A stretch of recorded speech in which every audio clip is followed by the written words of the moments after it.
नमस्कार आप सभी को। आज की वीडियो में आपका स्वागत है। आज जो सीरीज़ रहने वाली है वो सेम जो भी पिछले 2 दिन से हम कर रहे हैं KGMU, जो कि कल एग्ज़ाम होने वाला है। तो कल जो एग्ज़ाम होने वाला है उसके लिए बेस्ट ऑफ लक सभी स्टूडेंट्स को।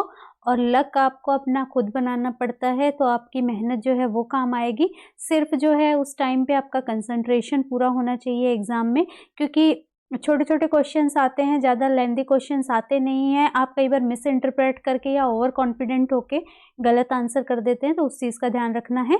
और आज की जो क्वेश्चन रहेंगे 100 क्वेश्चंस रहेंगे इस वीडियो में, और ये सारे क्वेश्चंस KGMU पेपर पे आधारित हैं, प्लस प्रीवियस ईयर्स जो KGMU है उसके वो क्वेश्चंस हैं।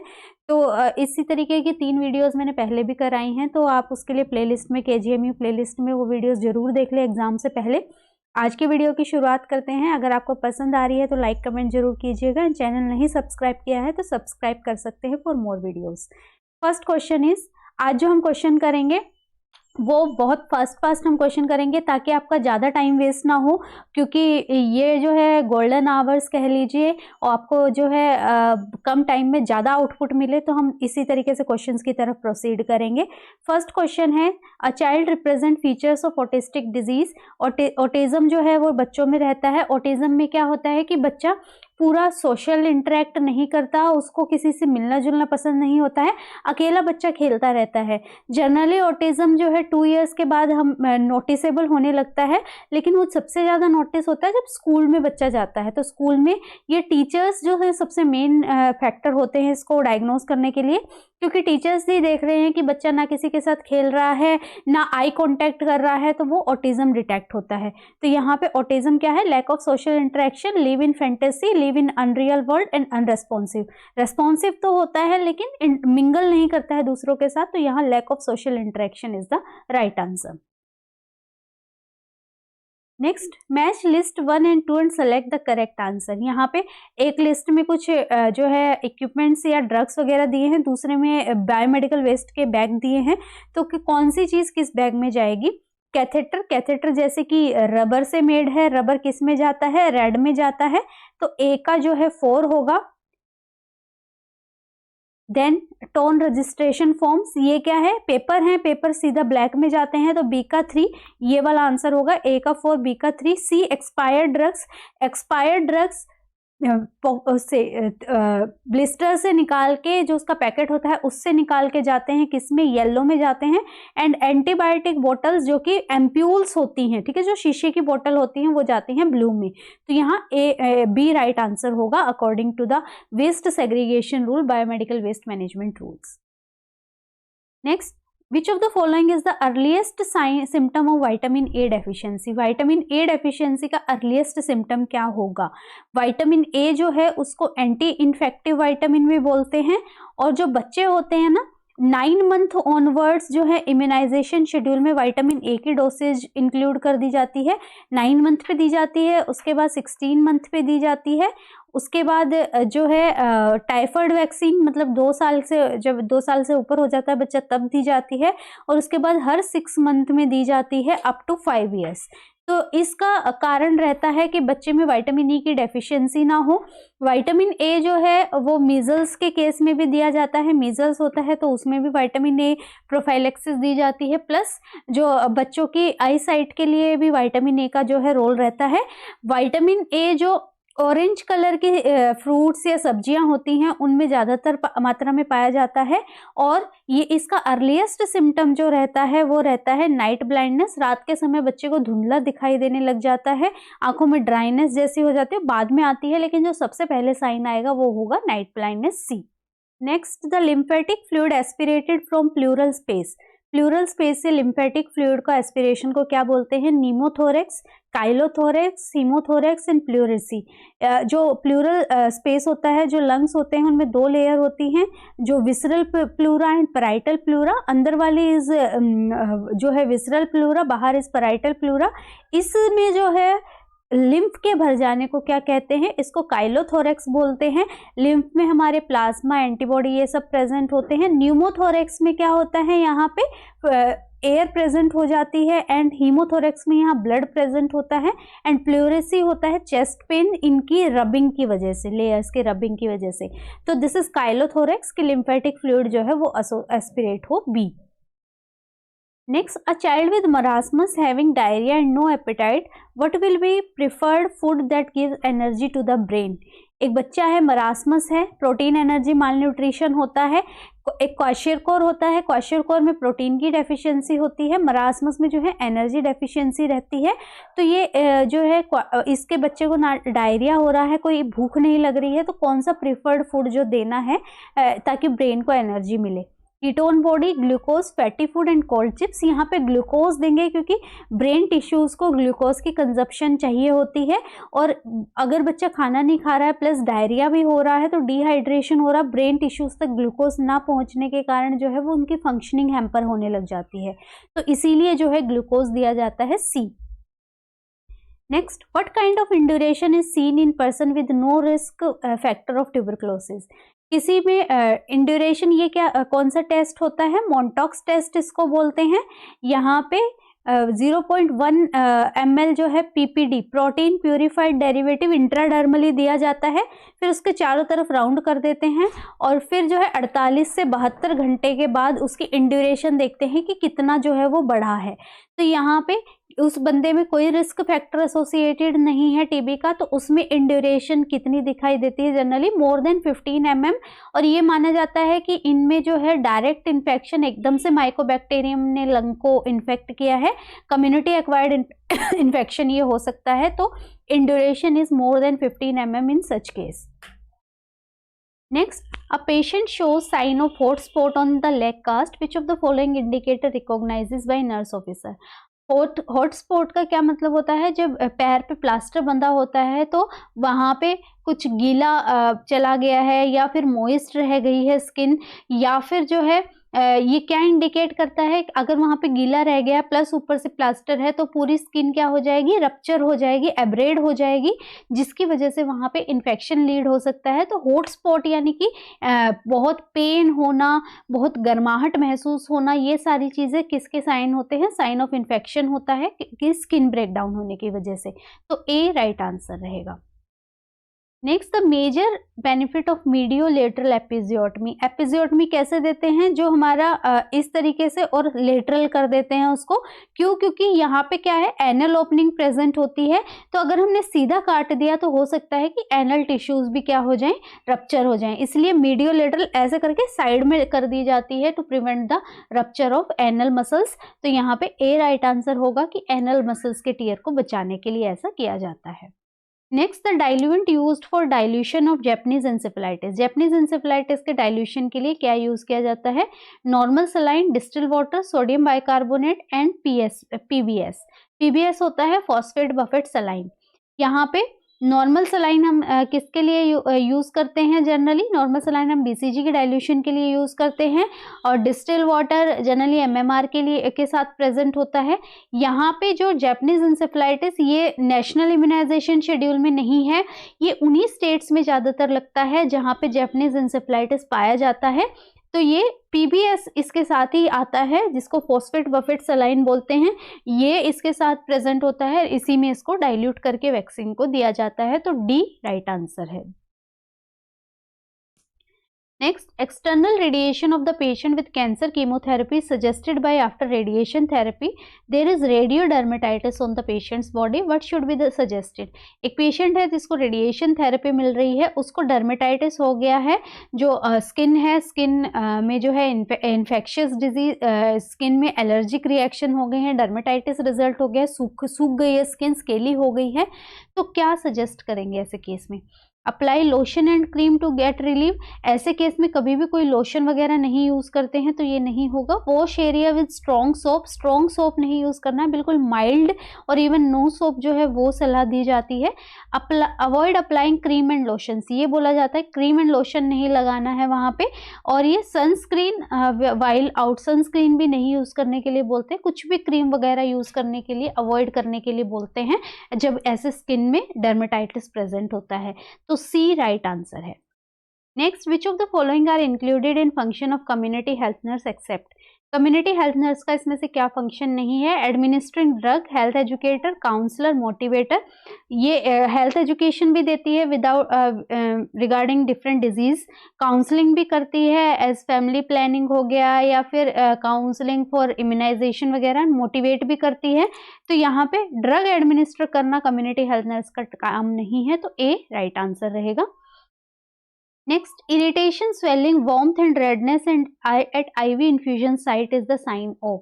IV infusion site पे गर्म हो रहा है, वहाँ पे swelling है, redness है, तो ये किस चीज का साइन है? Embolism, thrombophlebitis, venous thrombosis and bacteremia। This is sign of thrombophlebitis। तो यहाँ inflammation, warmthness, swelling, ये सारा इसके साइन होते हैं, तो B राइट आंसर रहेगा। Next, fertilized ovum is implanted and developed outside the uterine cavity is known as। Generally कहाँ पे फर्टिलाइजेशन होनी चाहिए? Upper segment of the uterine cavity में होना चाहिए। जब भी कभी यूट्राइन सेगमेंट यूट्राइन कैविटी से बाहर होता है उसको हम क्या कहते हैं? एक्टोपिक प्रेगनेंसी कहते हैं। हाइडेटिफॉर्म मोल में क्या होता है? जो हमारे ट्रोफोब्लास्टिक सेल होते हैं जो प्लेसेंटा बनाते हैं, वो उनकी बहुत ज़्यादा ग्रोथ हो जाती है, जिसकी वजह से फीटल ग्रोथ तो नहीं होती, लेकिन वहाँ पे जैसे अंगूर के दाने होते हैं ना, इस तरीके से वेसिकल्स बन जाते हैं पूरे यूट्रस में, तो वो होता है हाइडेटिफॉर्म मोल में। नॉर्मल प्रेगनेंसी ये नहीं है। आउटसाइड को होना क्या बोलते हैं हम? एक्टोपिक। और सबसे कॉमन साइट क्या होती है ectopic pregnancy? Ampulla of ampulla, जो कि फैलोपियन ट्यूब का पार्ट है, जहाँ पे फर्टिलाइजेशन होती है, वहीं पे वो मूव ना करके यूट्राइन कैविटी की तरफ वहीं पे ग्रो करता रहता है। तो ampulla is the commonest site for ectopic pregnancy. D right answer रहेगा। Next, the commonest congenital gut motility है, ये मोटिलिटी डिसऑर्डर इज, कि सबसे कॉमन कंजेनाइटल मोटिलिटी डिसऑर्डर क्या है? हर्षस्प्रंग, कॉन्स्टिपेशन, कोलेडकल सिस्ट एंड इंटुससेप्शन। अगर कंजेनाइटल की बात करें तो ये हर्षस्प्रंग डिजीज होता है। इसको हम कैसे डिटेक्ट करते हैं? अगर जन्म के 24 घंटे के अंदर बच्चा स्टूल पास नहीं करता है तो हर्षस्प्रंग डिजीज के लिए हम डिटेक्ट करते हैं। क्या होता है? जो इंटेस्टाइन होती है उसमें हमारे सेंसिटिव सेल्स मान लीजिए, सेंसर्स मान लीजिए, वो क्या करते हैं? पेरिस्टाल्सिस मूवमेंट करते हैं। पेरिस्टाल्सिस मूवमेंट जो भी हमारा फीकल मैटर होता है उसको आगे की तरफ धकेलता है। यहाँ पे हर्षस्प्रंग डिजीज में कंजेनाइटली कुछ कुछ भागों में ये सेल्स एब्सेंट होते हैं, जिसकी वजह से वो पेरिस्टाल्सिस मूवमेंट आगे की तरफ पुश नहीं कर पाती। तो ए राइट आंसर रहेगा, Hirschsprung disease. Next, which part of inner ear associated with sense of balance, कि कौन सा पार्ट जो है बैलेंस की सेंस के लिए रिस्पॉन्सिबल है? Semi circular canal, cochlear nerve, bony labyrinth and cochlea. जो इनर ईयर होता है हमारा, वहाँ पे अलग अलग पार्ट्स होते हैं। जो इनर ईयर के इस तरीके से है ना, कैनाल्स प्रेजेंट होती हैं, और यहाँ पीछे कॉक्लिया होता है। कॉक्लिया जो है इसमें एक ऑर्गन ऑफ कोटाई प्रेजेंट होता है जो हमारे हियरिंग के लिए रिस्पॉन्सिबल होता है। This semi circular canals are responsible for balance. तो यहाँ ए राइट आंसर रहेगा, semi circular canals. Next, for effective sterilisation in autoclave the temperature should be how much? Autoclave क्या है? एक मॉइस्ट हीट पे बेस्ड है, कि मॉइस्ट हीट से क्या कर रहे हैं? स्टरलाइज कर रहे हैं। और यहाँ पे जो टेम्परेचर रहता है वो 121 डिग्री रहता है सेल्सियस, और जो प्रेशर रहता है वो 15 LBS जो है वो प्रेशर रहता है। तो ये टेम्परेचर रहेगा B 121 degree Celsius, pressure is 15 LBS। Next, which disease is caused by myxovirus है, ये माइकोवायरस नहीं है, myxovirus, whooping cough, rubella, chicken pox and mumps. जो मम्स होता है वो हमारा पैरामिक्सोवायरस फैमिली के वायरस से कॉज होता है। तो यहाँ पे मम्स रहेगा, mumps is caused by the paramyxovirus, myxovirus family. Which drug is used to reduce oral and respiratory secretions? Secretions reduce करने के लिए कौन से ड्रग्स दिए जाते हैं? Anticholinergic, antihistamine, antibiotic and diuretic. Anticholinergic drugs are used to reduce the secretions, ये सिक्रीशंस को कम करने के काम आते हैं।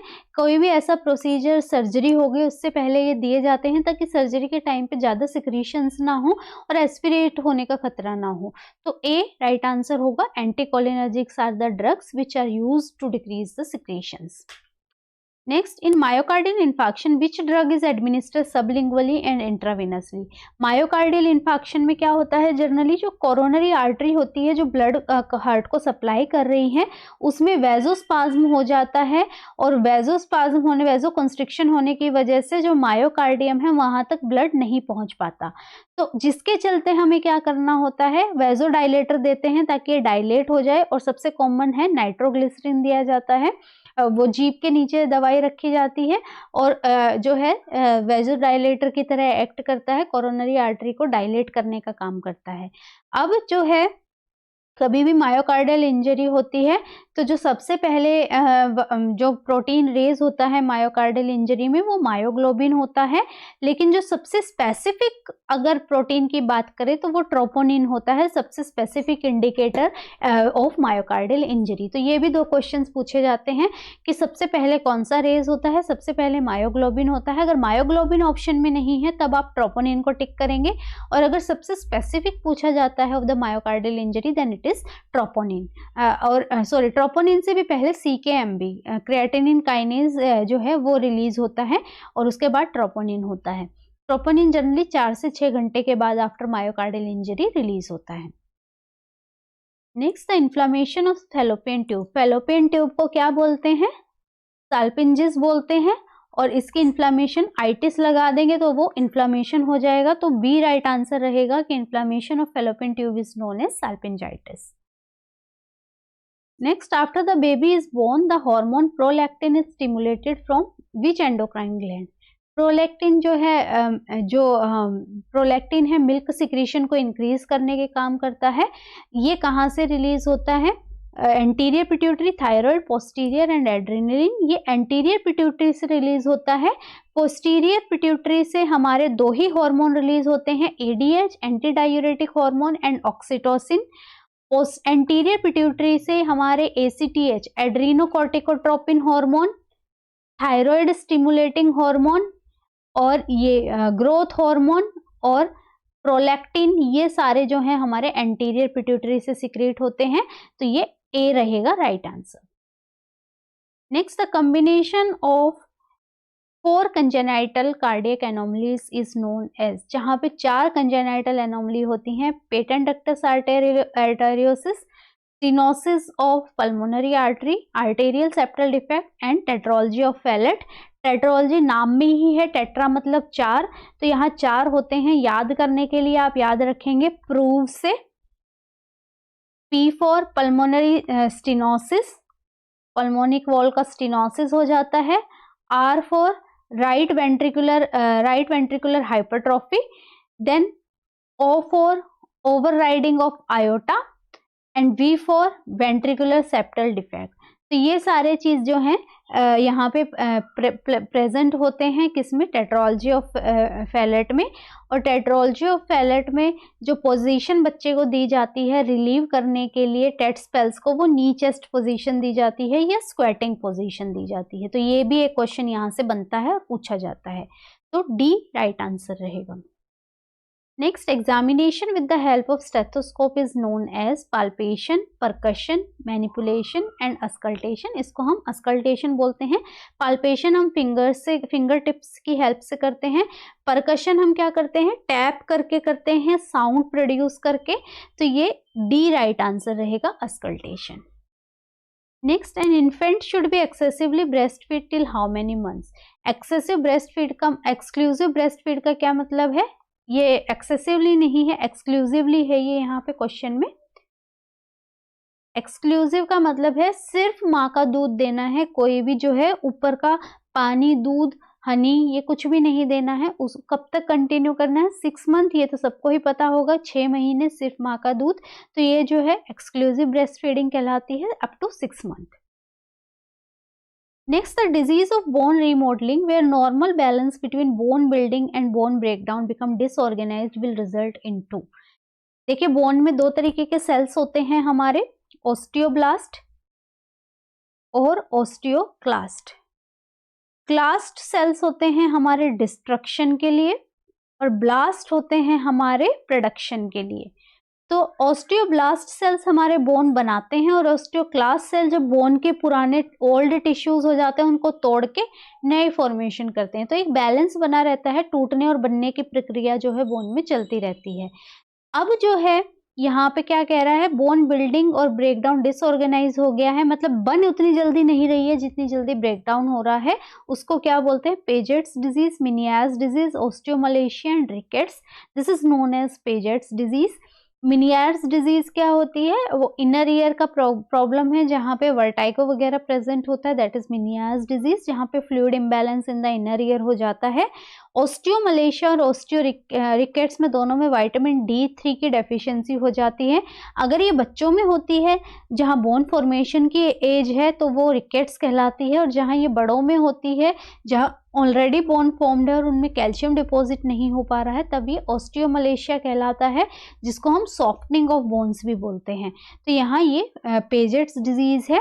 ऑस्टाइटिस डिफॉर्मेंस भी इसको टर्म किया जाता है A। Next, where do erythrocytes are produced, liver, heart, bone marrow and spleen. ये जो सेल्स होते हैं, चाहे वो रेड ब्लड सेल्स हैं, वाइट ब्लड है, प्लेटलेट्स हैं, वो सारे कहाँ पे बनते हैं, बोन मैरो में बनते हैं। तो C राइट आंसर है। Next, lack of oxygen in the blood stream is called. अगर ब्लड स्ट्रीम में ऑक्सीजन की कमी होगी तो उसको क्या बोलेंगे, asphyxia, anoxaemia, then cyanosis and anoxia. अगर जो लैक है बिल्कुल ही कम है देन इट इज एनोक्सिमिया। अगर लैक नहीं, यहाँ पे लेस ऑक्सीजन जो है वो प्रेजेंट होती है, तो लैक जो लेस को हम जो है बिल्कुल कम, नो ऑक्सीजन बिल्कुल कम की स्टेज में अगर चला जाता है देन इट इज एनोक्सिमिया। तो B राइट आंसर होगा। Next, what is the site of lumbar puncture in adults, second third lumbar, first second lumbar, third fourth lumbar and sacrum and coccyx. Adults में ये fourth और fifth lumbar में होता है, तो sorry third से fourth में होता है, और ये बच्चों में फोर्थ से फिफ्थ में होता है वर्टिब्रल में। तो यहाँ पे जो पोजीशन दी जाती है वो कैसी, लेफ्ट लेटरल पोजीशन, या उसको क्या भी बोलते हैं हम, फीटल पोजीशन भी बोलते हैं। और लंबर पंचर के बाद सुपाइन लेटाना होता है पेशेंट को, हेडेक वगैरह जो ICP बढ़ने के साइन होते हैं उनसे प्रिवेंट करने के लिए। तो ये भी जो है 3 क्वेश्चन और यहाँ से बन सकते हैं। तो ये C आंसर रहेगा इस वाले पर्टिकुलर क्वेश्चन का। Next, treatment of paucibacillary leprosy include. Paucibacillary 2 तरीके से लेप्रेसी होते हैं, पॉसीबैसिलरी एंड मल्टीबैसिलरी। पॉसी में जो पैचेस होते हैं वो सरफेस एरिया के अकॉर्डिंग कम होते हैं, और मल्टी में वही पैचेस जो हैं बहुत ज़्यादा होते हैं। तो पॉसीबैसिलरी में जो है कौन सा ट्रीटमेंट दिया जाता है, dapsone, rifampicin and clofazimine, dapsone, rifampicin, clofazimine, dapsone and rifampicin for 6 month and dapsone monotherapy. यहाँ डेप्सोन और रिफैम्पिसिन दिया जाता है 6 महीने के लिए। मल्टी में ये वाला दिया जाता है डेप्सोन, रिफैम्पिसिन, क्लोफाजिन जो है वो ऐड कर दिया जाता है, 12 महीने के लिए दिया जाता है। तो यहाँ पे पॉसी पूछा गया है तो C राइट आंसर रहेगा। Next, the best time for insertion of IUCD। IUCD is intrauterine contraceptive device. ये जो है क्या काम करता है, ये जो स्पर्म की मोटिलिटी है उसको डिक्रीज करने का काम करता है, प्लस ये एंटी फर्टिलिटी इफेक्ट जो है, कॉपर जो इसमें प्रेजेंट होता है वो as a anti fertility effect भी प्रोड्यूस करता है यूट्रस में। तो ये कब इंसर्ट करना होता है, ये जनरली जो पीरियड्स ओवर होते हैं उस दिन पे या उसके बाद 1 हफ्ते तक कभी भी इंसर्ट कर सकते हैं, क्योंकि उस टाइम पे वजाइनल कैविटी थोड़ी एक्सपेंडेड रहती है, यही कारण होता है। तो ये कब रहेगा, within first week of cessation of menstrual period. ये कि जैसे ही मेंस्ट्रुएशन बंद हुई है उसके 1 हफ्ते के अंदर अंदर लगा देना है कॉपर टी। तो A राइट आंसर होगा। Next, which of the following about the composition of new ORS is wrong. इसमें से न्यू ORS के कंपोजिशन के आधार पे क्या रॉन्ग है। सोडियम क्लोराइड 2.6 ग्राम पर लीटर, इतना ही होता है, ये ठीक है। पोटेशियम क्लोराइड 1.5 ग्राम पर लीटर, इतना ही होता है ये। Glucose 13.5 gram in total osmolarity 300। Total osmolarity 300 नहीं होती, 311 होती है, तो ये गलत है, D। Next, true about mid day meal programme. Mid day meal programme जो है स्कूल में बच्चों को मील देने का काम करता है। मिड डे मील में जो है ये नहीं है कि जितना हमें रिक्वायरमेंट होती है वो सारा का सारा दे दिया, लेकिन वो उसका कुछ पार्ट देता है रिक्वायरमेंट का, ताकि जो है बच्चे अपने घर के खाने के साथ साथ एड ऑन कर लें और उनकी बॉडीली रिक्वायरमेंट पूरी हो जाए। मिड डे मील प्रोग्राम में कितना दिया जाता है, calorie 1/3 and protein 1/3 of the daily requirement जो है वो बच्चों को प्रोवाइड किया जाता है, तो बी राइट आंसर रहेगा। Next, DMPA is an injectable contraceptive given every.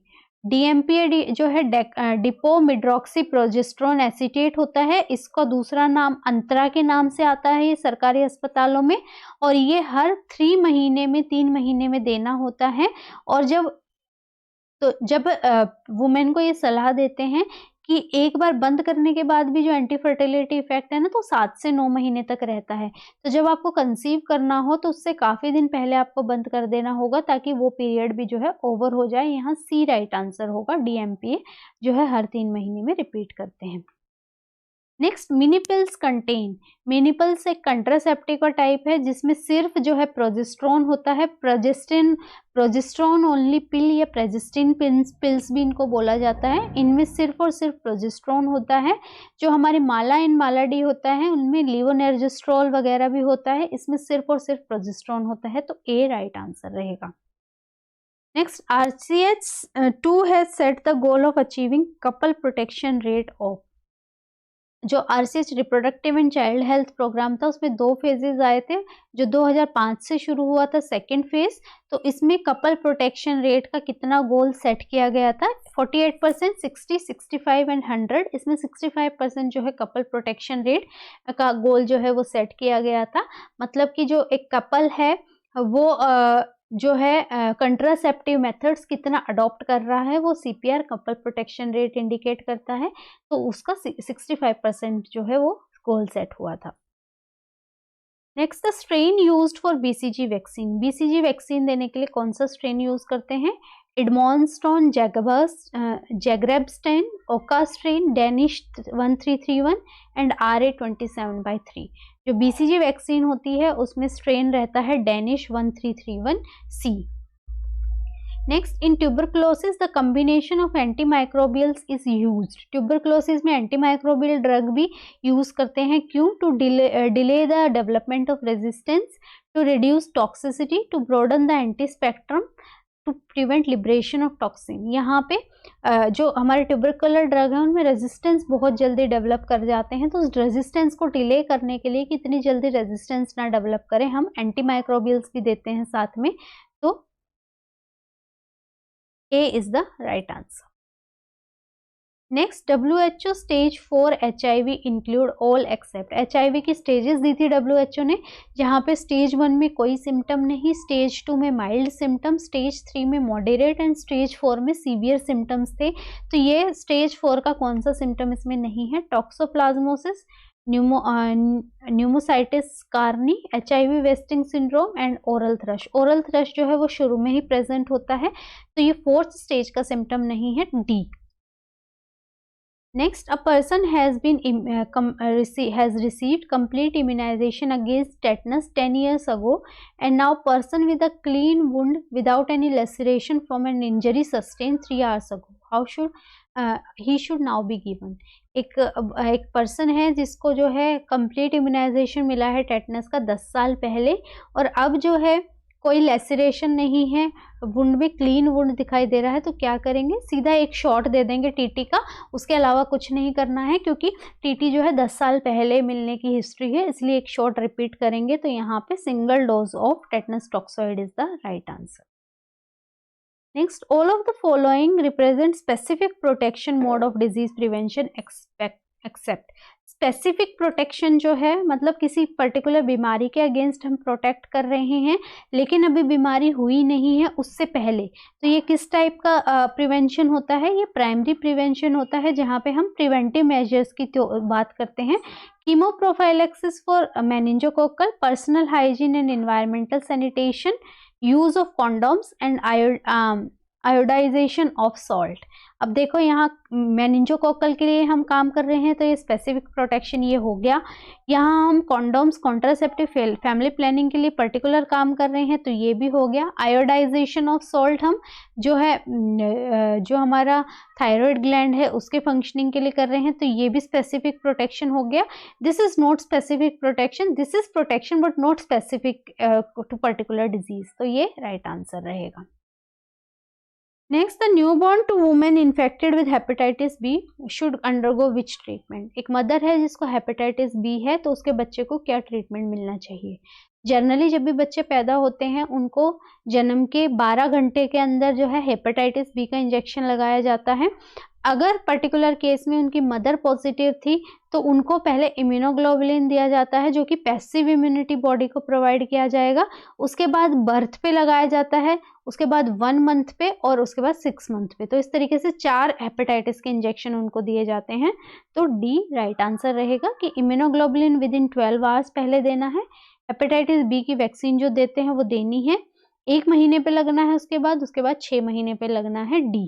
Next, false statement regarding SARS-CoV vaccine is virus is enveloped virus. SARS-CoV name is given by International Committee on Taxonomy, segmented and non-enveloped and may cause acute respiratory distress syndrome.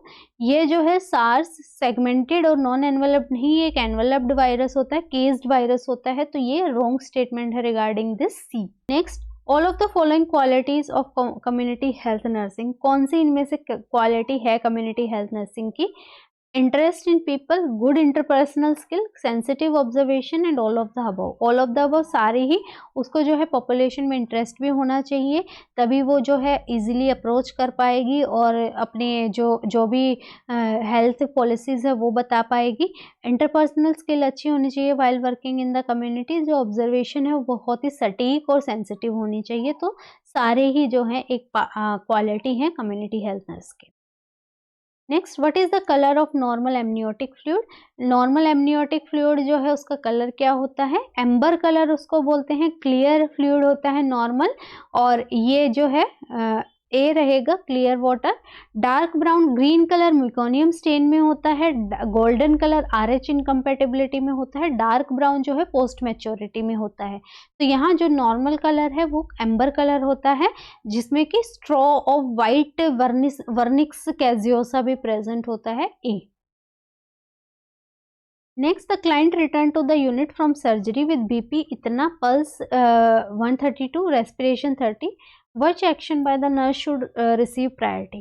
अब देखो BP fall हो रहा है, BP fall हो रहा है तो pulse बढ़ रही है। BP फॉल होने का कारण क्या हो सकता है, वॉल्यूम लॉस, और वॉल्यूम लॉस सर्जरी के बाद क्या इंडिकेट करता है, हेमरेज इंडिकेट करता है। तो एक्शन क्या रहेगा, कंटिन्यू टू मॉनिटर। कंटिन्यू नहीं करना है क्योंकि this is the alarming sign. यहाँ पे कांटेक्ट करना है फिजिशियन को और आगे फर्दर प्रोसीड करना है। आज the client how feels and post operative care, ये यहाँ पे मायने नहीं रखते क्योंकि यहाँ पेशेंट की लाइफ थ्रेटनिंग कंडीशन हो सकती है, तो फिजिशियन को कॉन्टैक्ट करना है। Next, abruptio placenta means pre mature separation of. Abruptio placenta में क्या होता है कि अगर प्लेसेंटा यहाँ पे अटैच्ड है तो उसकी प्रीमैच्योर सेपरेशन हो जाती है, हट जाता है। ये जनरली जो प्रेगनेंसी इंड्यूस्ड हाइपरटेंशन है उसमें होता है ड्यू टू वेजोस्पाज्म। तो यहाँ पे इसको क्या कहते हैं, अगर नॉर्मली सिचुएटेड पहले प्लेसेंटा को जहाँ होना चाहिए था वही है, लेकिन ये प्री मैच्योरली हट गया है। अगर ये लोअर उस पे होता है तब इसको क्या बोलते हैं, प्लेसेंटा प्रीविया बोलते हैं। एब्रप्शियो में ये होता अपनी जगह ही है, लेकिन ये जो अपनी जगह से हट जाना है वो इसका टाइम से पहले हो जाता है। तो ए राइट आंसर रहेगा। Next, which term refers to perceptual abnormality. जो delusion, attention, hallucination and orientation. Delusion होता है फॉल्स फिक्स्ड बिलीफ, कि पेशेंट को बिलीफ हो जाता है जो कि जिसको किसी भी रीज़न से हम करेक्ट नहीं कर पाते। हेलुसिनेशन होता है हमारा परसेप्शुअल डिसऑर्डर। तो यहाँ पे हमारे जो है परसेप्शन के, हमें sensory perception, visual perception, olfactory perception, ये सारे होने लग जाते हैं। तो सी राइट आंसर होगा। Next, the nurse is caring for the client with beta thalassemia measure. Which therapy is used to treat the thalassemia? Thalassaemia में क्या होता है, दो चेन्स होती हैं हीमोग्लोबिन की, अल्फा एंड बीटा, उनमें डैमेज हो जाता है। Alpha thalassaemia is the minor one and beta thalassaemia जिसको हम कूलीज अनीमिया भी बोलते हैं वो मेजर होता है। और यहाँ पे बच्चों का एचबी बहुत ही कम रहता है, 4, 5, 3 इस तरीके से एचबी रहता है और ऐसे बच्चों को हमें लगातार ट्रांसफ्यूजन करने की जरूरत पड़ती है। तो यहाँ बी राइट आंसर होगा कि frequent blood transfusion are necessary. Next, the child with history of respiratory infection has an order for sweat test to be done. Which finding would be positive for cystic fibrosis?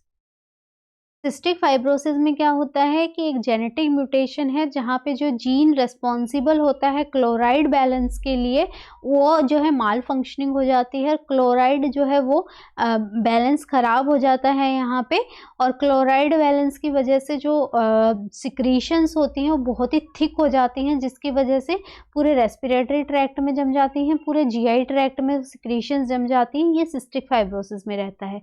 Cystic fibrosis में sweat test देते हैं। Sweat test में क्या है कि जो बच्चे का स्वेट है वो पूरा क्लोराइड और सोडियम से भरा हुआ होता है, तो वो यहाँ पे पॉजिटिव होता है, increased chloride in the sweat. यहाँ पे देखिए सीरम सोडियम ऑफ 135, ये नॉर्मल रेंज है, ये नहीं होगा। Sweat analysis of 69 milliequivalent per litre, ये रहेगा कि यहाँ पे बढ़ गया है उसका क्लोराइड का लेवल्स, और पोटेशियम और कैल्शियम दोनों नॉर्मल रेंज में है, तो ये भी नहीं होगा, बी राइट आंसर होगा।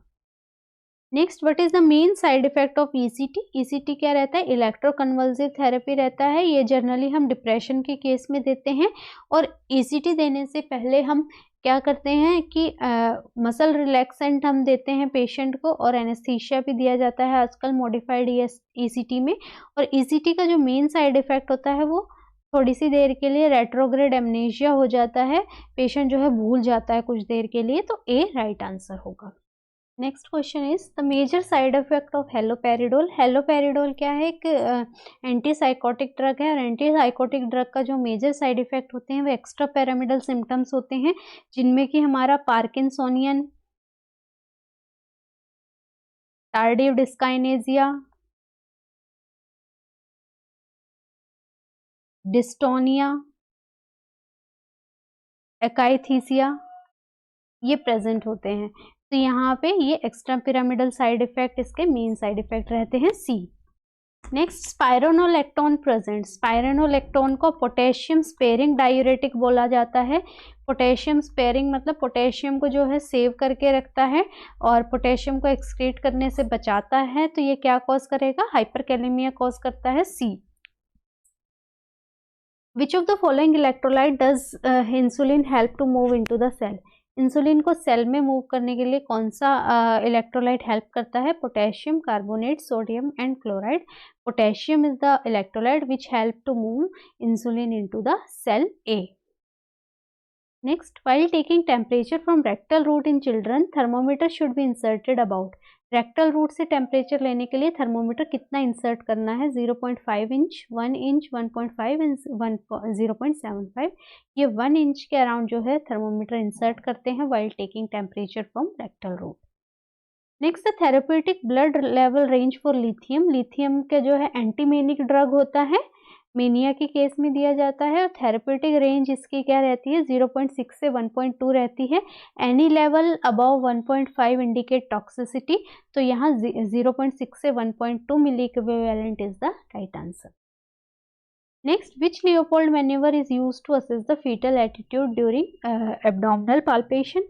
4 मैन्यूवर होते हैं। फर्स्ट मैन्यूवर को हम फंडल ग्रिप भी बोलते हैं, ये फंडस का साइज देखने के लिए यूज होती है। Second grip is lateral grip, ये देखने के लिए यूज करते हैं कि बच्चे की पीठ किस साइड है, बच्चे के हैंड्स किस साइड है।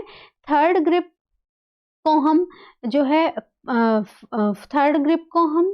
सेकंड पेल्विक ग्रिप बोलते हैं। ये जनरली कि प्रेजेंटिंग पार्ट क्या है वो देखने के लिए होता है। फोर्थ, एंगेजमेंट हो गई है या एटीट्यूड क्या है फीटल का वो देखने के लिए होता है। इसको सेकंड पेल्विक ग्रिप या हम इसको पॉलिक ग्रिप भी बोलते हैं। And fourth grip is first pelvic grip, तो ये फोर्थ ग्रिप जो है वो होता है फीटल एटीट्यूड देखने के लिए, D. Next, early sign of lung cancer. Cancer of lung का early sign hemoptysis, persistent cough, hoarseness of voice and chest in drawing. यहाँ पे जो है persistent cough जो है earliest sign होता है कि ऐसी खांसी जो ठीक ही नहीं हो रही है, it could be a sign of lung cancer, तो B right answer रहेगा. Next, what is the average weight gain of neonate per day? Neonate का वेट गेन कितना रहता है? नियोनेट कब तक बोलते हैं हम? 0 से 28 दिन के बच्चे को नियोनेट टर्म करते हैं. जनरली इतने वेट में जो है 1 आउंस यानी कि ऑलमोस्ट 28 ग्राम जो है पर डे वेट गेन होता है.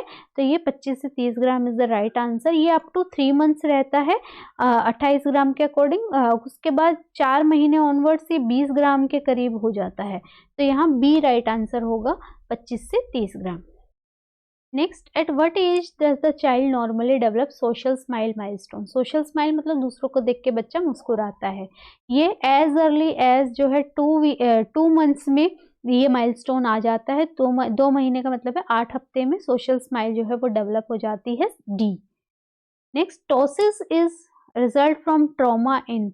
टॉसिस आईलिड के जो है फॉल करने को बोलते हैं. तो ये ड्रॉपिंग ऑफ आईलिड ये जनरली हमारी ओक्यूलोमोटर नर्व जो होती है वो उसके लिए रिस्पॉन्सिबल होती है. Oculomotor nerve is our third cranial nerve. तो ये ए राइट आंसर रहेगा टॉसिस के लिए. Third cranial nerve oculomotor is responsible.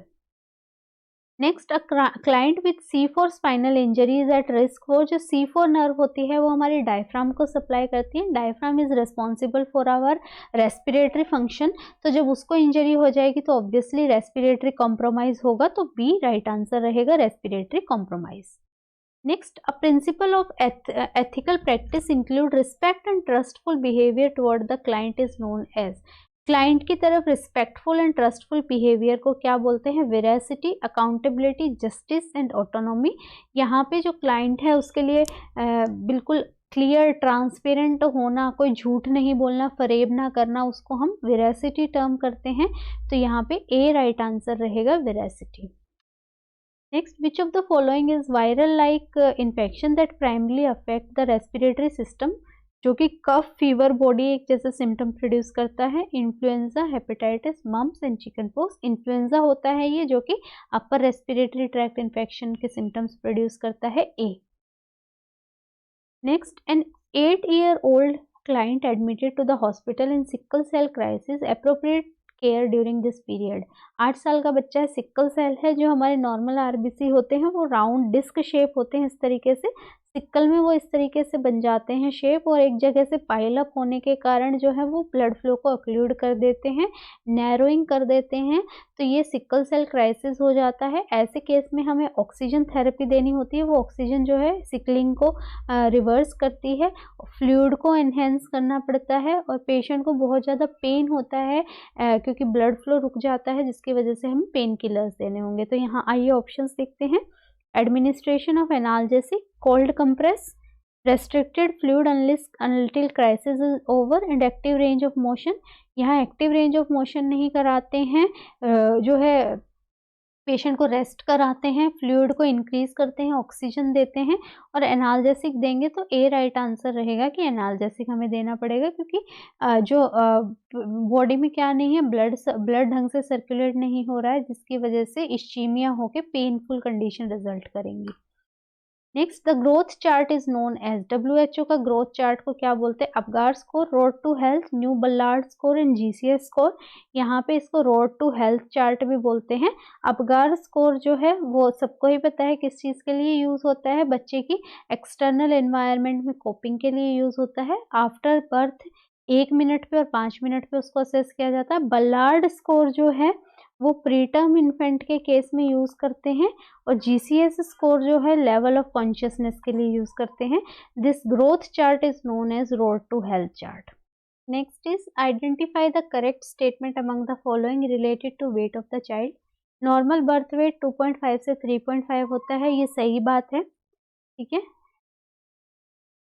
Then birth weight doubles at 5 to 6 month age, ये भी ठीक है. Birth weight triples at 12 months of age, ये भी ठीक है. ऑल ऑफ द अबव, इसलिए डी राइट आंसर रहेगा क्योंकि तीनों statement about birth weight is the right statement. Next, what is the primary action of insulin into the body. Insulin क्या करता है? हमारा ब्लड ग्लूकोज लेवल रेगुलेट करता है. किस तरीके से? Option A, enhance the transport of glucose across cell wall. B aids in process of gluconeogenesis. Gluconeogenesis का मतलब है ग्लूकोज के नए मॉलिक्यूल्स के फॉर्मेशन, ये नहीं करता है। Stimulate the pancreatic beta cells. Beta cells के स्टिमुलेट होने से इंसुलिन बनता है, ना कि ये सिक्रीट करता है। Decrease the intestinal absorption of glucose.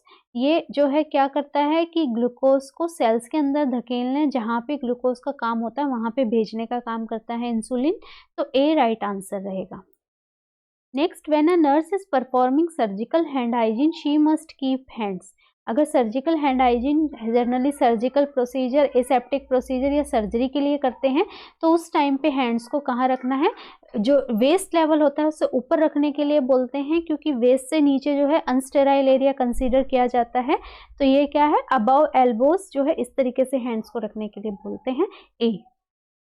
Which organelle provide mechanical support to the cell. Mechanical support इनमें से क्या प्रोवाइड करता है, lysosome, mitochondria. Mitochondria is the natural powerhouse of the cell. यहाँ पे माइक्रोट्यूब्यूल्स होते हैं जो कि मैकेनिकल सपोर्ट प्रोवाइड करते हैं। C. Next, brain growth is maximum during. Brain growth कब मैक्सिमम होती है, first trimester of pregnancy, infancy, toddler and school going. जो जनरली हमारे ब्रेन सेल्स होते हैं ना, वो शुरू के 1 से 1.5 साल में जो है फुल्ली ऑलमोस्ट 90% डेवलप हो जाते हैं, तो वो मैक्सिमम ब्रेन ग्रोथ का टाइम होता है। That period is known as infancy. B. Next, the vaccine that leaves permanent scar in the baby. जो परमानेंट स्कार छोड़ जाती है वो बीसीजी होती है। बीसीजी को हम क्या बोलते हैं, बैसिलस कैलमेट-ग्यूरिन बोलते हैं। और ये जो है लेफ्ट आर्म में दिया जाता है। लेफ्ट आर्म का कारण है कि एक यूनिफॉर्मिटी मेंटेन करने के लिए, देखने के लिए कि अगर कहीं और भी बच्चा जा रहा है तो उसकी उल्टी बाजू को देखा निशान है, तो इसका मतलब बीसीजी उसको मिला हुआ है। बीसीजी जो है up to 1 year of age हम दे सकते हैं। अगर बच्चा अनइम्यूनाइज्ड है, 1 साल का नहीं हुआ है, तो उसको हम बीसीजी दे सकते हैं। डी राइट आंसर होगा। Next, the nurse asked the client to read Snellen's chart. Which of the following nerve functioning is tested? Snellen's chart में optic, olfactory, oculomotor and trochlear, यहाँ पे हम ऑप्टिक नर्व जो कि हमारी फर्स्ट क्रेनियल नर्व होती है उसको टेस्ट करते हैं। ए। Next, the client is admitted with burn injury with entire anterior chest, abdomen and inferior whole leg from thigh to ankle. Then what the nurse calculate the total body surface area. Rule of 9 क्या कहता है कि face को और नेक को कितना 9% दिया जाता है। उसके बाद हमारा पूरा एब्डोमेन और एंटीरियर पार्ट को हम 18% देते हैं, सेम बैक में देते हैं। हैंड्स को जो है 9% ईच देते हैं। लेग्स जो हो गई उनको 18% ईच देंगे, और जो पेरिनियम होता है उसको 1% देते हैं। यहाँ पे क्या कह रहा है, एंटीरियर चेस्ट मतलब चेस्ट वाला भाग है, तो यहाँ 9 हो गया, 9 ये रह गया। एब्डोमेन हो गया, तो ये मतलब 9 एब्डोमेन हो गया। Interiorly whole leg, interiorly whole leg from thigh to ankle, जो पूरी लेग हो गई, तो ये कितना हो गया, 27% हो गया। C. Next, which of the following condition is U wave किस में दिखाई देती है। यू वेव हाइपोकैलेमिया, जब पोटेशियम कम होता है उस केस में यू वेव आती है। C. Next, for a patient with COPD what is the optimal management by the nurse. COPD chronic obstructive pulmonary disease, इसमें ब्रोंकाइटिस और एम्फाइसीमा आता है, 2 डिजीज आती हैं। ये अम्ब्रेला टर्म है जिसके अंदर 2 बीमारियां आती हैं, और इसके केस में हमें क्या करना है, quit smoking, bronchodilator, low flow oxygen, mucolytic. यहाँ पे हम लो फ्लो ऑक्सीजन देते हैं हाइपोक्सिक स्टिमुलेट मेंटेन करने के लिए, ताकि बॉडी के सेल्स खुद से जो है क्या करे, ऑक्सीजनेट होने की कोशिश करे, इसलिए लो फ्लो ऑक्सीजन दिया जाता है इन केस ऑफ सीओपीडी। और यहाँ पे जो ऑक्सीजन लेवल होता है जनरली 60 to 80% ही मेंटेन रहता है, उससे ज़्यादा बढ़ता नहीं है। तो सी राइट आंसर रहेगा, low flow oxygen. Next, which of the following immunoglobulin participate in precipitation, neutralization of toxins and virus? कौन सा इम्यूनोग्लोबुलिन पार्टिसिपेट करता है टॉक्सिन्स और वायरस को न्यूट्रलाइज करने के लिए। IgG, IgE, IgA and IgD. यहाँ पे आईजीजी होता है जो कि इसके लिए रोल प्ले करता है। आईजीई जो है वो एलर्जिक रिएक्शंस में होता है। आईजीए ब्रेस्ट मिल्क में प्रेजेंट होता है, बॉडीली सिक्रीशंस में। एंड आईजीडी भी जो है माइनर अमाउंट में प्रेजेंट रहता है। तो आईजीजी टॉक्सिन्स और वायरसेस में काम करता है। Next, the degree of uterine prolapse in which the uterine body descend to outside introitus. Uterine prolapse का मतलब है कि यूट्रस जो है उल्टा हो गया, कई बार वो उल्टा हो गया अंदर ही रहता है, कई बार वो पूरा बाहर निकल जाता है। तो ये डिफरेंट डिग्रीज होती है यूट्राइन प्रोलैप्स की। अगर वो अंदर ही है तो वो थोड़ा सा इन्वर्ट हुआ है, फर्स्ट डिग्री होता है। पूरा इन्वर्ट हो गया है लेकिन अंदर ही प्रेजेंट है तो वो सेकेंड डिग्री है। और जब वो पूरा ही बाहर आ जाता है दैट इज थर्ड डिग्री। तो ये सी राइट आंसर होगा, this is third degree uterine prolapse. Next, snowstorm appearance of USG ultrasound is characteristic of. Snowstorm appearance किस में होती है? Pre eclampsia, hydatidiform mole, battledore placenta and PPH. This is present in hydatidiform mole, जो मैंने अभी पहले बताया था कि क्या होता है, B. Next, what is essential for maintaining fluid balance in the patient with ARDS? Acute respiratory distress syndrome में हमें जो है फ्लूइड बैलेंस किस तरीके से मेंटेन करना होता है? यहाँ पे जो है लंग्स, ऑक्सीजन ना मिलने के कारण लंग्स जो है वो प्रॉपरली वर्क नहीं कर पाते हैं, और एक टाइम होता है जहाँ पे फ्लूइड जो है वॉल्यूम एक्सेस हो जाता है। तो उस केस में क्या करना होता है? हमें फ्लूइड रेस्ट्रिक्शन करनी होती है, डायूरेटिक्स पे पेशेंट को रखना पड़ता है। तो यहाँ पे सी राइट आंसर रहेगा कि फ्लूइड रेस्ट्रिक्शन और डायूरेटिक्स हमें करना होगा। Next, the most effective way to prevent cross infection in hospital setting. Hospital setting में किससे इन्फेक्शन फैलता है? हाथों से फैलता है, कि एक पेशेंट को टच कर लिया और हाथ नहीं धोए और दूसरे पेशेंट को टच कर लिया, इस तरीके से क्रॉस इन्फेक्शन होता है। तो जो इन्फेक्शन की चेन को तोड़ने के लिए रिस्पॉन्सिबल होता है वो हमारी हैंड वॉशिंग होती है, A. Next, the shape of vibrio cholera. Cholera के लिए जो रेस्पॉन्सिबल होता है, जो एजेंट रेस्पॉन्सिबल होता है दैट इज विब्रियो कोलरे, और विब्रियो कोलरे की शेप होती है कोमा शेप्ड होता है, छोटा सा होता है इस तरीके से। तो ये विब्रियो कोलरे जो है कोमा शेप्ड रहता है। Next, in adult body mass index of less than 50 kg per metre square belongs to which of the following category. Body mass index के अलग अलग कैटेगरीज होती हैं। अगर जो है वो नॉर्मल बॉडी मास इंडेक्स जो है 18.5 से 24.5 नॉर्मल कहलाता है, उसके ऊपर जो है ओबीस कहलाता है, एंड 50 इज टू मच, तो ये 50 जो है सुपर ओबेसिटी कहलाएगा। ओवरवेट जो है 30 to 40 होता है, उसके ऊपर जो है 40 से ऊपर ओबीस कहलाता है, तो ये सुपर ओबेसिटी कहलाएगा, बी। कैसे निकालते हैं हम body mass index? Weight upon height in metre square जो है बॉडी मास इंडेक्स निकाला जाता है। So this 50 is too high, it is B.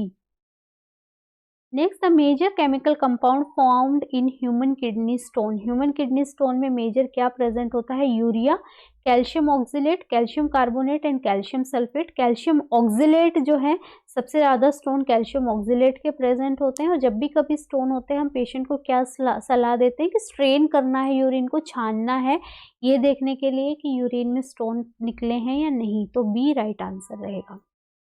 Next, the normal portal vein pressure. Normal portal vein का प्रेशर कितना होता है? जनरली 8 जो है 8 mmHg रहता है, और रेंज की बात करें तो ये 5 to 10 रहती है, range C. Next, the low blood oxygen level is known as. Hypoxaemia होता है low blood oxygen level, B. Prior to administering digoxin to the client with congestive heart failure, the nurse need to assess. Digoxin देने से पहले मैंने कल भी बताया था हमेशा एपिकल पल्स असेस करना होता है। अगर लेस देन 60 है तो हमें डिजॉक्सिन नहीं देना है। तो ये डी राइट आंसर रहेगा कि एपिकल पल्स जो है हमें 1 मिनट के लिए असेस करनी है। एपिकल पल्स के लिए हम कहाँ स्टेथ रखेंगे? 5th इंटरकोस्टल स्पेस लेफ्ट में हम स्टेथ रखेंगे, जहाँ से हमें एपिकल पल्स का पता लगेगा। Next, a patient admitted with following condition: hyperglycemia, dyspnea, fruity smell, then which electrolyte imbalance is present? अगर ये सारी चीजें प्रेजेंट हैं, ठीक है, तो ये क्या है? कीटो एसिडोसिस के सिम्टम है, और कीटो एसिडोसिस में जो है पोटेशियम की कमी, हाइपोकैलेमिया प्रेजेंट होता है, ए। और इसीलिए हम कीटो एसिडोसिस में फ्लूइड के साथ पोटेशियम क्लोराइड देते हैं, ताकि पोटेशियम जो है सेल्स के अंदर इन जो पोटेशियम है वो एक्स्ट्रा सेलुलर स्पेस में अबंडेंट अमाउंट में हो जाए। तो यहाँ ए राइट आंसर होगा। Next, the patient having absent P wave नहीं आ रही है, आर इंटरवल रेगुलर है, QRS कॉम्प्लेक्स, मतलब कभी आ रहा है कभी नहीं आ रहा है, तो कौन सी कंडीशन है ये? Atrial Flutter, atrial fibrillation, ventricular tachycardia and sinus bradycardia. ऐसा जो है एट्रियल फिब्रिलेशन में होता है जहां एसए नोड जो है अपनी इम्पल्स जनरेट नहीं कर पाती। पी वेव एट्रियल डिपोलराइजेशन ही शो करता है, यहाँ पे तो जो है वो फ्लटर कर रहा है, तो फिब्रिलेट कर रहा है, जिसकी वजह से पी वेव जनरेट नहीं हो रही है, तो बी राइट आंसर होगा। Next, a 5-year-old child has suffered second-degree thermal burns over 30% of her body. 48 our हो गए हैं बर्न इंजरी के, फ्लूइड दे रहे हैं लगातार, तो किस चीज़ के लिए देखना है? जब हम लगातार फ्लूइड देते हैं तो हमें ऑब्वियसली उसी सिम्टम के लिए देखना होता है, फ्लूइड वॉल्यूम एक्सेस के लिए, तो बी राइट आंसर होगा कि फ्लूइड वॉल्यूम एक्सेस के लिए हमें मॉनिटर करना है कि कहीं हम इतना फ्लूइड ना दे दें कि कार्डियक ओवरलोड हो गए, कार्डियक डैमेज हो जाए, हार्ट फेलियर हो जाए, तो बी राइट आंसर होगा कि हम फ्लूइड वॉल्यूम एक्सेस के लिए पेशेंट को मॉनिटर करेंगे। Next, pancreatitis patient is on continuous NG tube suctioning. Nurse observe less output in drainage bag. What is the priority nursing action? एक pancreatitis का patient है, NG tube suctioning पे लगा हुआ है, अब देख रहे हैं कि ड्रेनेज बैग में जो है आउटपुट नहीं आ रहा है। ऐसे केस में सबसे पहले क्या करना होता है? असेसमेंट करना होता है कि क्यों ऐसा हो रहा है। असेसमेंट के लिए चेंज नहीं करेंगे हम NG ट्यूब को कि कहीं मुड़ तुड़ तो नहीं गई है, ये सबसे ज़्यादा मेन फैक्टर रहता है कोई भी आउटपुट कम होने का, तो इस चीज को हम देखेंगे, इन्फॉर्म करेंगे अगर ये नहीं प्रेजेंट है। सक्शन हम कभी भी बंद नहीं करते हैं, तो बी राइट आंसर रहेगा। Next, the destruction of alveolar valves. Generally देखो जो हमारी एल्वियोलाई होती है उनमें वॉल्व प्रेजेंट होती है। कौन सी ऐसी डिजीज है जिसमें वो डिस्ट्रक्शन हो जाता है वॉल का, एल्वियोलाई हमारी बिल्कुल खुल जाती हैं, एक्सपेंडेड हो जाती हैं, उसको हम बोलते हैं एम्फाइसीमा, जो कि एक सीओपीडी का टाइप होता है कि ये एल्वियोलर वॉल डैमेज होने से एल्वियोलाई पूरी बिखर गई हैं और जो है डैमेज हो गई हैं, तो सी राइट आंसर रहेगा। Next, the nurse knows that the 60-year-old female patient's susceptibility to osteoporosis is most likely related to। एक 60 साल की फीमेल है, 60 साल की फीमेल है तो क्या हो गया होगा? मेनोपॉज हो गया होगा, मेंस्ट्रुएशन तो उसको नहीं आ रही होगी, तो अब ऑस्टियोपोरोसिस है तो उसका क्या कारण हो सकता है? जेनेटिक तो ये 60 साल में नहीं आएगा, एक्सरसाइज की कमी, hormonal disturbance, lack of calcium, सबसे ज़्यादा हार्मोनल डिस्टर्बेंस, क्योंकि मेंस्ट्रुएशन साइकिल में हमारा एस्ट्रोजन प्रोड्यूस होता है, एस्ट्रोजन जो है वो कैल्शियम डिपोजिशन के लिए रिस्पॉन्सिबल होता है। जब मेनोपॉज हो जाता है ना तो मोस्टली फीमेल्स को ऑस्टियोपोरोसिस रिजल्ट होता है, तो ये हार्मोनल डिस्टर्बेंस की वजह से है। Next, another name for herpes zoster, shingella, shingles, varicella, variola. It is known as shingles, herpes zoster infection। ये एक सेकेंडरी इन्फेक्शन होता है किसका? चिकन पॉक्स का। जब बचपन में चिकन पॉक्स हो जाता है ना, तो जो चिकन पॉक्स का वायरस होता है वेरिसिला जोस्टर, वो बॉडी में ऐसे पड़ा रहता है, और जब भी कभी वो री इन्फेक्शन के तौर पे अफेक्ट करता है बॉडी को, तब वो हर्पिस जोस्टर करता है, शिंगल्स कोज करता है बाद में जाके, तो बी राइट आंसर होगा। Next, epidemiological triad include. Epidemiological triad बोलता है कि कभी भी डिजीज होने के लिए 3 चीज़ों का आपस में इंटरेक्शन होना जरूरी है। अगर उन 3 चीज़ों का इंटरेक्शन हो गया तो डिजीज होगी। वो 3 चीज़ें होती हैं हमारी एजेंट और होस्ट इन्वायरमेंट। एजेंट का मतलब है जैसे मैं एजेंट हूँ और मैंने अभी जो है होस्ट मतलब किसी दूसरे की बॉडी में जाके इन्फेक्ट कर दिया, और एक इन्वायरमेंट होना चाहिए उस एजेंट को ग्रो करने के लिए। तो इन तीनों चीज़ों का कॉम्बिनेशन ही किसी डिजीज को प्रोड्यूस करने के काम करता है, वो होती है हमारी agent, host and environment. Next, in which condition the umbilical cord is attach to margin of the placenta. Generally अगर ये प्लेसेंटा है तो अम्बिलिकल कॉर्ड जो है सेंटर में होती है। अगर वो सेंटर में ना होकर मार्जिन में प्रेजेंट है तो उसको बोलते हैं battledore, circumvallate, placenta succenturiate and velamentous. This is known as battledore placenta. और सर्कमवेलेंट में ऐसा नहीं होता है, प्लेसेंटा सक्सेंट्रेटा में होता है, कोई एक लोब जो है वो दूर चली गई है प्लेसेंटा से। और वेलामेंटस में होता है कि सिर्फ मेम्ब्रेन्स पे प्लेसेंटा की कॉर्ड की अटैचमेंट है, वो डीप अटैचमेंट उसकी नहीं है, तो यहाँ मार्जिन पे अटैचमेंट होने को हम बेटलडोर प्लेसेंटा कहते हैं। Next, the surgical fusion of joint is known as arthroplasty, arthrodesis, arthrotomy and nailing. कई बार जो 2 जॉइंट होते हैं बहुत पेनफुल कंडीशन होती है, तो सर्जिकल जो है उनको ग्लू टाइप का डाल के उनको फ्यूज कर दिया जाता है। उस प्रोसेस को हम आर्थरोडेसिस टर्म करते हैं, surgical fusing of joints. Next, extra pyramidal symptoms are side effect of. Extra pyramidal symptom अभी भी हमने पहले भी देखा किसके साइड इफेक्ट होते हैं, एंटीसाइकोटिक के, जिसमें tardive dyskinesia, akathisia, dystonia and parkinsonian 4 जो है डिसऑर्डर्स मेनली आते हैं। ए next, the sequence of administration of medication in anaesthesia for ECT. ECT में क्या सीक्वेंस रहती है? सबसे पहले हम एंटीकोलिनर्जिक देते हैं, उसके बाद हम जो है मसल रिलैक्सेंट देते हैं, और जो है एनेस्थेटिक ड्रग देते हैं। तो यहाँ पे जो रहती है वो ये सीक्वेंस रहती है, एट्रोपिन दिया जाता है, फिर थायोपेंटोन दिया जाता है, देन सक्सिनाइल कोलिन दिया जाता है।